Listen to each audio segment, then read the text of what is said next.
திமுக மேல் நமக்கு எந்த காழ்ப்பும் இல்லை. சிராக் பாஸ்வான் அவர்களின் கட்சியின் மீது நமக்கு எந்த காழ்ப்பும் இல்லை.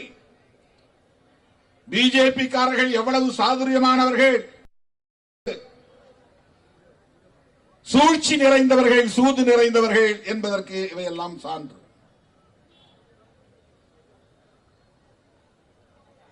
திராவிட அரசியலை எதிர்க்கிறார்கள் என்பதற்காக மட்டும் நாம் பிஜேபி RSS எதிர்க்கிறோம் என்று பலர் எண்ணுகிறார்கள். அல்லது திமுகவை எதிர்க்கிறார்கள் என்பதற்காக நாம் பிஜேபியை எதிர்க்கிறோம் என்று எண்ணுகிறார்கள். இது நம்மை அவர்கள் குறைத்து மதிப்பிடுகிற ஒரு முயற்சி. எங்களுக்கு ஒரு பார்வை இருக்கிறது. நாங்கள் அம்பேத்கரை படித்திருக்கிறோம், நாங்கள் பெரியாரை படித்திருக்கிறோம். எங்களுக்கு ஒரு பார்வை இருக்கிறது. நாங்கள் இடதுசாரி அரசியலையும் உள்வாங்கியவர்கள். எனவே பாரதிய ஜனதா RSS என்கிற இந்த மதவாத சக்திகளை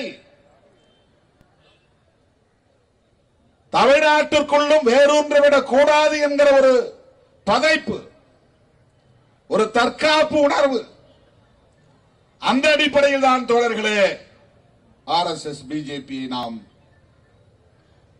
எதிர்த்தோ விமர்சித்தோ பேச வேண்டிய ஒரு சூழலுக்கு ஆளாகி இருக்கிறோம். இப்படியெல்லாம் நாம் தீவிரமாக களமாடுவதால் இன்றைக்கு தனிநபரை குறிவைத்து, என்னை குறிவைத்து அவதூறுகளை பரப்புவதிலும், திமுகவுக்கு துணை போகிற ஒரு இயக்கமாக சிறுமைப்படுத்துவதிலும், இதற்கு பெரிய தொலைநோக்கு பார்வை இல்லை, நோக்கமில்லை என்றெல்லாம் விமர்சிக்கிறார்கள். எங்கள் உயரம்